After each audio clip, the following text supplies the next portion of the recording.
Assalamualaikum warahmatullahi wabarakatuh.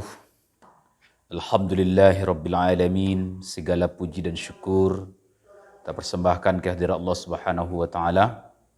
Salawat dan salam kepada Nabi Muhammad sallallahu alaihi wasallam. Allahumma salli ala Muhammad wa ala ali Muhammad. Labbaik Allahumma labbaik. Labbaik la syarika laka labbaik. Innal hamda wan ni'mata lakal wal mulk la syarika lak. Bapak Ibu, saudaraku, kaum muslimin dan muslimat di mana saja berada.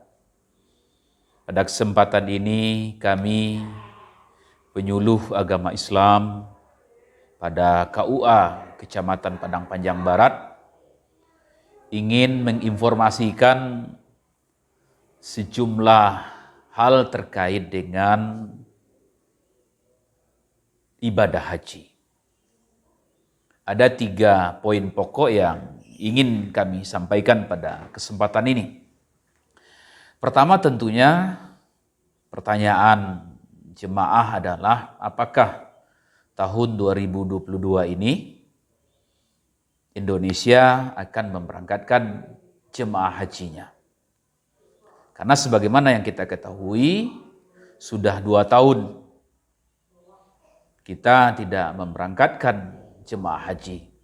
Karena pandemi COVID-19 yang terjadi sejak tahun 2020. Bapak Ibu Saudaraku sekalian, jawabannya adalah untuk tahun ini insya Allah. Insya Allah kita Indonesia akan memberangkatkan jemaah haji. Cuma yang belum bisa kita pastikan adalah berapa kuota yang diberikan oleh pemerintah Arab Saudi kepada Indonesia. Sampai hari ini Bapak Ibu sekalian, pemerintah Indonesia melalui Kementerian Agama masih berusaha berkomunikasi, melakukan lobby dengan otoritas yang ada di Arab Saudi. Nah, mudah-mudahan Bapak Ibu sekalian kita mendapatkan kuota yang cukup banyak. Namun informasi yang kami dapatkan dalam sosialisasi kemarin bersama Kepala Kantor Kementerian Agama Kota Padang Panjang dan Kasih Urusan Haji, setidaknya kita akan mendapatkan kuota minimal 50%. Tapi mudah-mudahan ya, tengah diperjuangkan, mudah-mudahan lebih. Bahkan kalau bisa kuotanya 100%. Nah, ini informasi pertama. Jadi kita sama doakan Bapak Ibu sekalian, terutama jemaah haji yang sudah tertunda 2 kali keberangkatan, mudah-mudahan tahun ini bisa berangkat ke Tanah Suci. Kemudian yang kedua, kami ingin informasikan tentang keputusan Dirjen Penyelenggaraan Haji dan Umroh tentang pelimpahan nomor porsi jemaah haji reguler. Ini keputusan ini sudah dikeluarkan pada tahun 2021 yang lalu. Jadi mungkin ada di antara Bapak Ibu sekalian yang belum mengetahui atau yang belum memahami dengan baik bagaimana pelimpahan porsi jemaah haji ini dan apa maksudnya pelimpahan porsi ini. Secara umum ingin kami jelaskan Pak Ibu sekalian bahwa pelimpahan porsi ini berlaku apabila dalam kondisi 2 hal. Pertama, jemaah haji itu atau calon jemaah haji itu Pak Ibu sekalian mengalami sakit permanen. Sakit yang tak memungkinkan dia untuk menunaikan ibadah haji. Tak mungkin lagi. Sampai kapanpun dia tidak mungkin menunaikan ibadah haji karena sakitnya permanen. Kemudian yang kedua, apabila calon jemaah haji itu meninggal dunia. Nah, ini 2 kondisi yang dihadapi. Maka untuk kondisi ini Pak Ibu sekalian, Dirjen Urusan Haji dan Umroh mengeluarkan keputusan bahwa porsi jemaah yang seperti yang kami sebutkan tadi boleh dilimpahkan Kepada siapa dilimpahkan? Lalu bagaimana caranya? Bapak Ibu sekalian, boleh dilimpahkan kepada orang-orang terdekatnya. Misalnya suami atau istri, anak kandung, atau saudara kandung. Jadi kalau misalnya yang meninggal itu adalah suaminya, maka porsi itu bisa dilimpahkan kepada istrinya. Atau dilimpahkan kepada anak-anaknya. Atau dilimpahkan kepada saudara kandungnya. Jadi baik yang sakit permanen ataupun yang meninggal dunia. Lalu Bapak Ibu sekalian, bagaimana caranya? Ya, ini sudah diatur Bapak Ibu sekalian. Pertama yang paling penting adalah siapa yang menerima pelimpahan porsi itu. Yang menerima pelimpahan porsi itu ditentukan oleh keluarga jemaah yang bersangkutan. Jadi mereka memusyawarahkan siapa yang akan menggantikan porsi itu. Jadi kalau misalnya dia punya 2 anak, punya 3 anak, maka bermusyawarahlah mereka. Tapi kalau misalnya yang ada itu misalnya hanya 1 orang, tentu tidak sulit Pak Ibu sekalian. Tapi kalau misalnya meninggal seorang suami, lalu anaknya ada 3 orang, istrinya mungkin tidak ada lagi. Maka anak yang 3 ini bermusyawarah, siapa di antara yang 3 ini akan menerima pelimpahan porsi dari orang tuanya.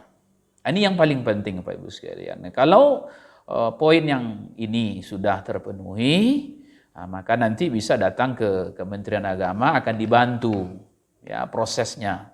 Jadi dokumen-dokumennya akan dijelaskan apa saja, termasuk misalnya surat permohonan tertulis. Kemudian ada surat kuasa tadi. Ya. Nah, kalau surat kuasa ini dari orang yang sakit permanen, jadi dia bikin surat kuasa, dia tanda tangani.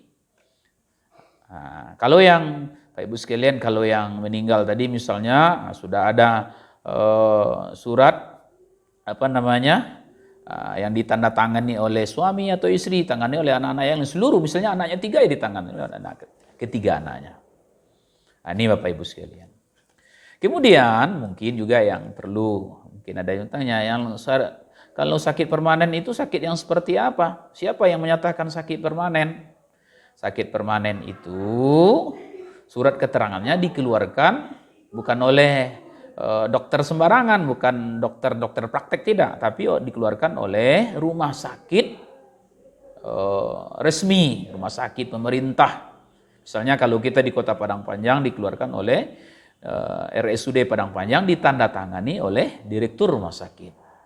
Nah ini jadi harus jelas Bapak Ibu sekalian. Nah ini pelimpahan porsi. Apa yang menarik Bapak Ibu sekalian, bahwa pelimpahan porsi misalnya dia meninggal, harus berangkat tahun ini, limpahkan porsinya, dan juga harus bisa berangkat pada tahun ini. Jadi tidak harus mendaftar lagi, tidak harus diundur, tidak. Tapi dia bisa berangkat pada tahun di mana porsinya itu ya dia bisa berangkat. Nah, inilah istimewanya Bapak Ibu sekalian. Ya. Jadi teknisnya, jadi kalau misalnya ada yang meninggal, ada yang sakit permanen, bisa Bapak Ibu sekalian 7 orangnya. Kemudian teknisnya datanglah Kementerian Agama, nanti dibantu beberapa persyaratan. Jadi cukup banyak. Ya, juga bisa di-download di Google ya Bapak Ibu sekalian. Keputusan Dirjen Penyelenggara Haji dan Umroh nomor 245 tahun 2021 tentang standar operasional prosedur pelimpahan nomor porsi jemaah haji reguler. Ini poin yang kedua. Lalu yang ketiga Pak Ibu sekalian, nah ini informasi yang berharga juga bagi kita adalah penggabungan porsi. Penggabungan porsi haji. Apa maksudnya penggabungan porsi haji? Nah begini, misalnya si A, jemaah haji A punya porsi haji. Ya. Lalu ada keluarga dekatnya punya porsi haji juga, cuma berjarak. Ya, tidak sama keberangkatannya. Maka Bapak Ibu sekalian boleh digabungkan. Jadi yang belakangan boleh digabungkan dengan yang awal. Nah, cuma apa ketentuannya? Ada ketentuannya Pak Ibu sekalian. Kalau ketentuan yang terbaru bahwa pertama, yang bisa digabungkan porsi itu sama seperti yang tadi pelimpahan nomor porsi adalah orang-orang terdekat. Ya, suami, istri, anak kandung, saudara kandung.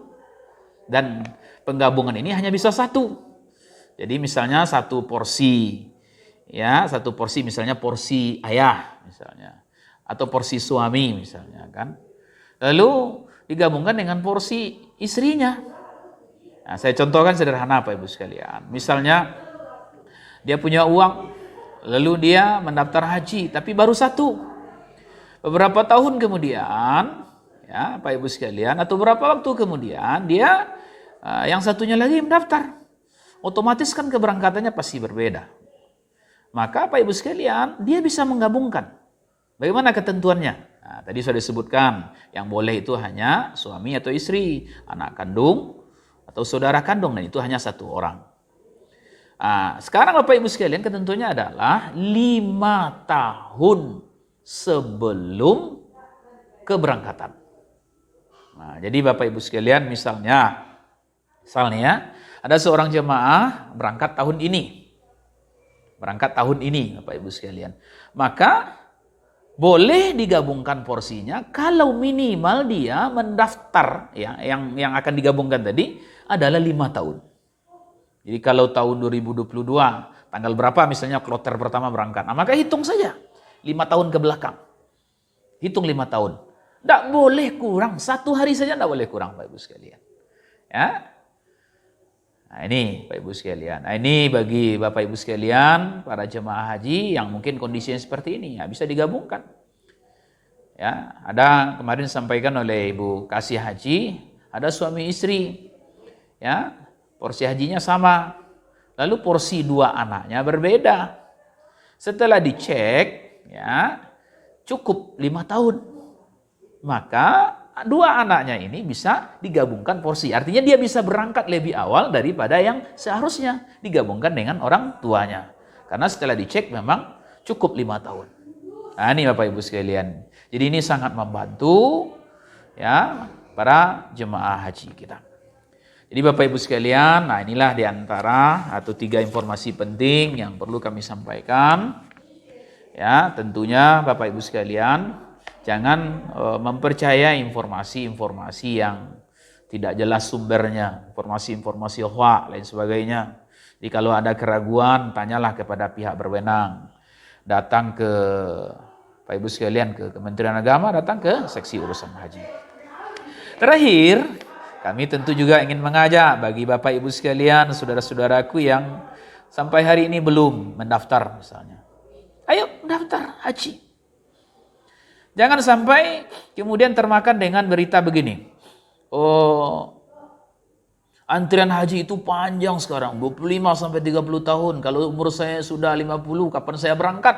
Itu kan usianya sudah sampai 80 tahun.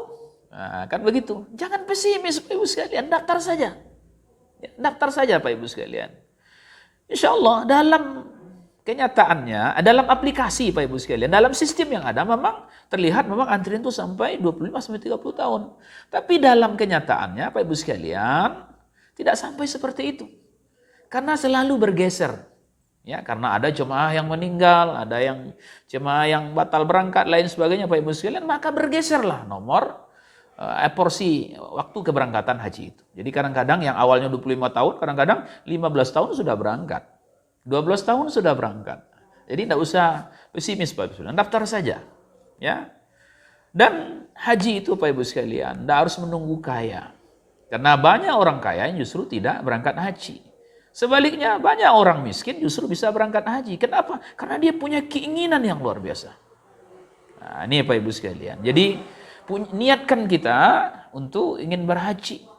Karena bagi seorang mukmin, bagi seorang muslim, perjalanan yang dicita-citakan itu Bapak Ibu sekalian, perjalanan utama itu adalah perjalanan ke Tanah Suci, Makkah Al-Mukarramah dan Madinatul Munawwarah.